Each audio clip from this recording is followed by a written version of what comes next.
Hello everyone, how's it going? This is Ryan back with another video, and today I wanted to break down a recent mix that I did for Against the Current cover of the song called Wildfire. Now, essentially, the reason why I want to do this, I didn't want to delve too deep into the hows and the ifs and the very technical finer details, but essentially I just wanted to give you a genuine overview on what this production sort of looks like, some of the approaches and the thinking that went into it, and hopefully from this short video you can find something that you think, oh, I haven't done that, or maybe I could try doing that and see how it works for me, for example. So first and foremost, I want to talk a little bit about how this started. So I I knew I wanted to do an acoustic rendition of the song Wildfire by Against the Current, so I started off by, and as I always do whenever I do a cover and I'm replicating it, I will download the song and I will put it in the timeline and match it up to the click.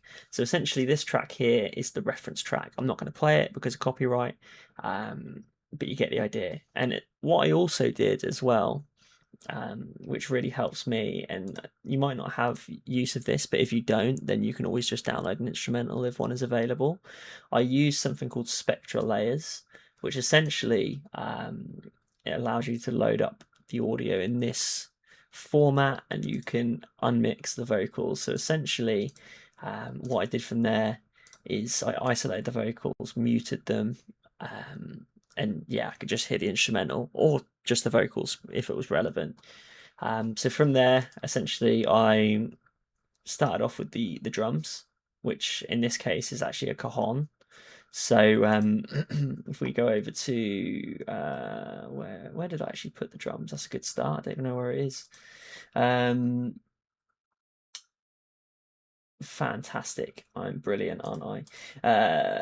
It's literally there. Okay, nice. So basically, I mimicked what the drums were doing throughout the whole song. Similar sort of beat changes up on the chorus, match it up.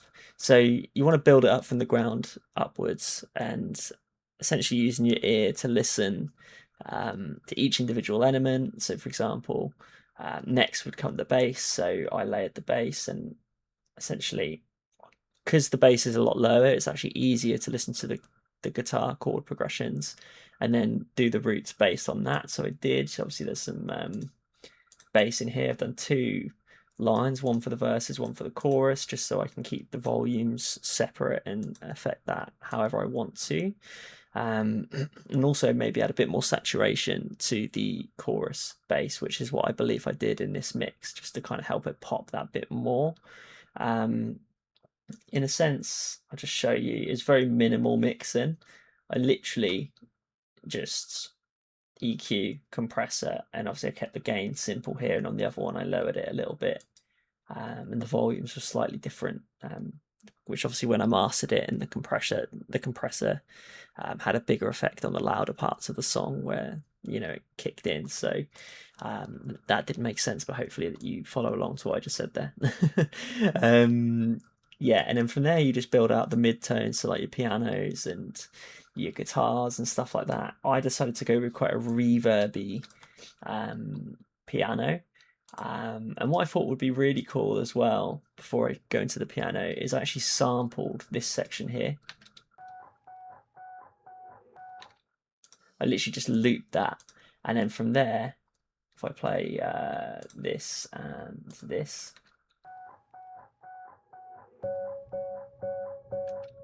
literally mimicked that but on the piano, and then I brought in the piano.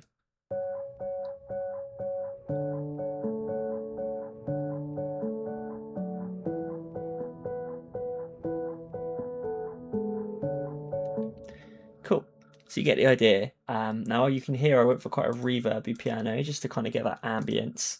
But you've always got to be careful not to put too much reverb in a mix because it doesn't always translate well on speakers if it's overly reverbed, especially with things that are low end and percussions and stuff like that. So then obviously brought the guitars in and the bass. So just playing it from here. Go tell them, watch me, keep your eyes on.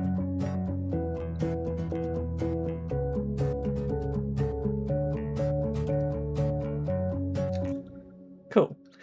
Now what you can see up here as well, I really wanted to layer the piano in this first chorus. So essentially what I've got here is a chord track which links into its own instrumental layer, which is piano chords, and this essentially just plays sustained chords. So if it plays a D, for example, it literally just does that. So I wanted to layer that with the left or the rhythm hand and the right lead hand on the piano, as well as the bass and the guitar. So really saturate the chorus and bring it up and give it that bit more of an uplift than the verse parts.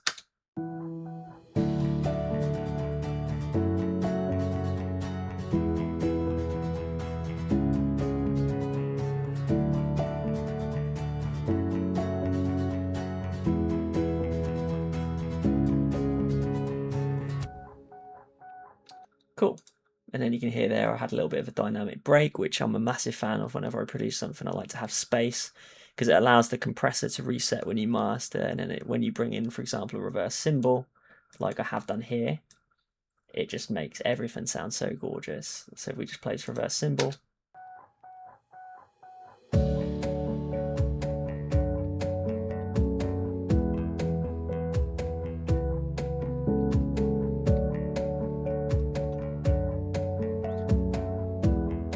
And again.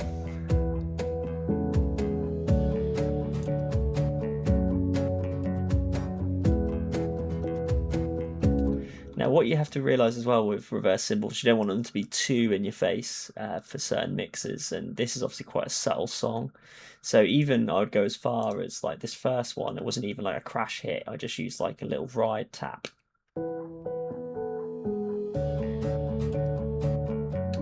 Cool. And that, to be honest with you, is the instrumental process. The vocals, if I just single out these vocals, I layered them in harmonies, octaves, and lead vocals, so like so.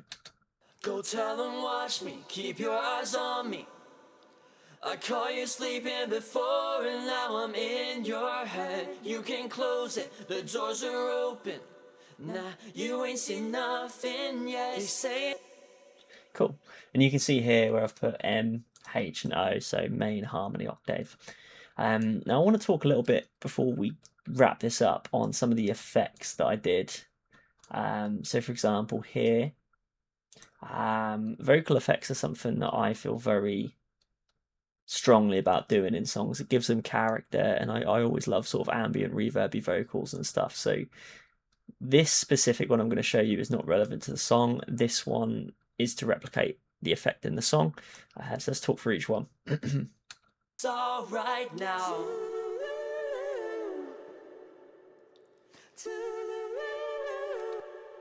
Cool.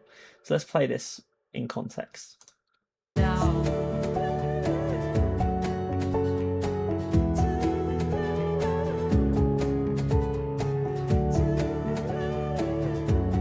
Cool, so it's very reverbed. It's not overly distorted because I didn't feel like it needed it.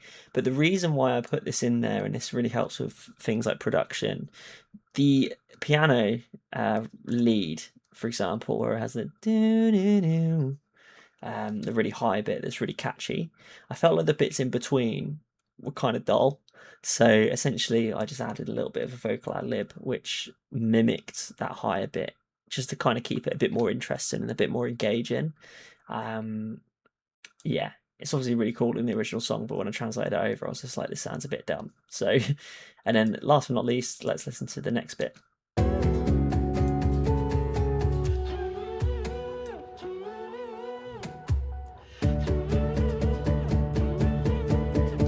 Cool. So essentially, let's talk about this one, formant thing 1 and formant thing 2. So we isolate these.